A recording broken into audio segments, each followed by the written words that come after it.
April 9, 1942. Bataan Peninsula, the Philippines. A choking haze of dust and smoke drifts across the jungle. American and Filipino troops, gaunt, starving, broken, lower their weapons. The last stand in the Pacific has ended. Among them stands Lieutenant Josephine Nesbitt, a 26-year-old Army nurse from Minnesota. Her uniform is stained with blood and sweat. Her medical kit is empty. She kneels beside a dying soldier and whispers, "Hold on. Just hold on." But there's nothing left to hold on to. For 5 brutal months, Bataan has been a living nightmare. And now, it belongs to the enemy. They will call them the Angels of Bataan and Corregidor, 77 American women who went to war to heal, and found themselves prisoners in hell. December 8, 1941. Just 10 hours after Pearl Harbor, Japan strikes the Philippines, America's stronghold in Asia. At Clark Field, Japanese aircraft destroy nearly every U.S. plane on the ground. Within days, enemy troops land on Luzon. General Douglas MacArthur, commander of U.S. forces in the Far East, orders a retreat to the jungles of Bataan, a last redoubt where 76,000 soldiers will make their stand. With them travel the nurses, some Army, some Navy, young women trained in calm, sterile hospitals suddenly thrown into chaos. Archival voice, Lieutenant Mary Ellen Hopper. We packed what we could, morphine, gauze, bandages, and left the rest. None of us thought we'd survive. They set up field hospitals under palm trees and tarps. Their first patients, men torn apart by shrapnel, malaria, and hunger. Bataan becomes a battlefield of disease. By February 1942, food runs out.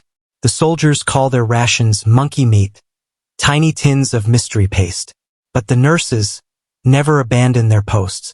At Little Baguio, a bamboo jungle hospital, Lieutenant Florence MacDonald works 18 hours a day. She writes home, "We have no morphine left. The wounded cry all night. We try to soothe them with words. It's all we have." They perform amputations on bamboo tables. They reuse needles until they break. They tear bandages from bedsheets. Malaria ravages everyone. The nurses' legs swell from mosquito bites. Fevers climb to 104. Still, they keep working. Archival voice, Lieutenant Ruth Heiser. When the shells started falling, we'd throw ourselves over the patients. We couldn't leave them. These women, soldiers in all but name, fight their own war, one wound at a time. March 11, 1942. In darkness, General MacArthur and his family escape Bataan by PT boat, bound for Australia. He leaves behind his men and his nurses. Before departing, he sends a message. "You have done your duty magnificently. Hold out as long as you can." They will hold out for nearly a month more. When the Japanese lines finally break through, the nurses are ordered to evacuate to Corregidor, a rocky island fortress across Manila Bay. There, in a labyrinth of concrete tunnels beneath the earth, they create another hospital, Malinta Tunnel. Archival voice, Lieutenant Ethel Thor. We worked in darkness. Sometimes the only light came from flashlights in our mouths. Outside, the Japanese artillery never stops. Corregidor trembles day and night. The air is thick with dust and morphine. April 9, 1942, Bataan surrenders. General Edward King makes the painful choice to save what lives remain. The men will march north into captivity. The world will remember it as the Bataan Death March. 10,000 will die along the way.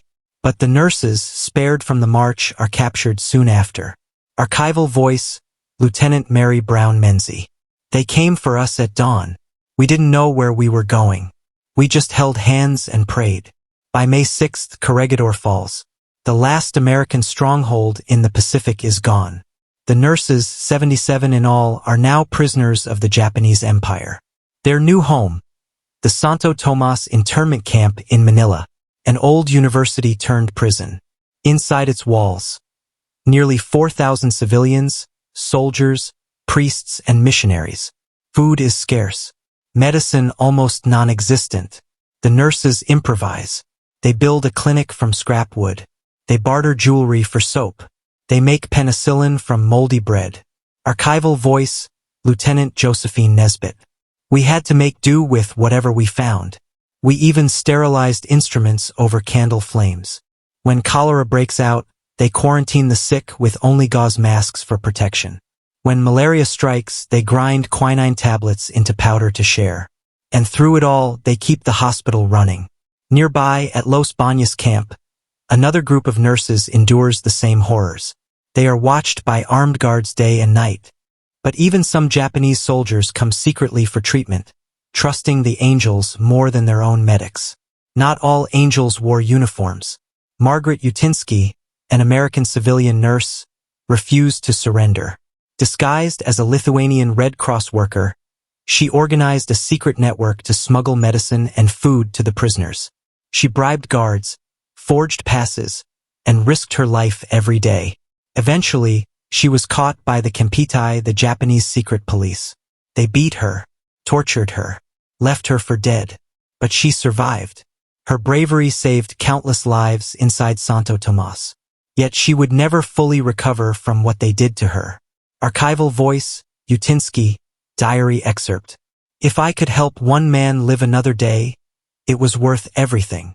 For the angels, every act of care became an act of defiance, healing their quiet rebellion against hate.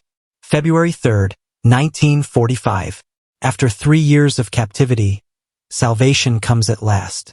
The U.S. 1st Cavalry Division, aided by Filipino guerrillas, breaks through the Japanese lines and storms the gates of Santo Tomas University. Archival voice, Lieutenant Ethel Thor. We thought we were dreaming. Then we saw the stars on their helmets. The soldiers find them emaciated in tattered uniforms, yet still tending to patients. They had kept their pledge to the wounded until the very end. A few weeks later, the nurses at Los Baños are freed in one of the most daring raids of the Pacific War. Paratroopers descend from the sky as amphibious tractors storm ashore. Not a single nurse is lost. After 37 months of imprisonment, the angels are finally going home. Back in the United States, parades welcome the returning troops. But for the angels of Bataan, there are few bands, few reporters. Their story fades behind headlines of victory in Europe and Japan. Archival voice, Lieutenant Mary Ellen Hopper. We were just nurses. That's what people said. But we knew better. They received service medals and quiet commendations, but no campaign ribbons, no combat honors. Yet they carry deeper scars, malaria, dysentery, nightmares. Some never speak of Bataan again. Others tell their stories so that the world will not forget. Decades later, the world begins to remember.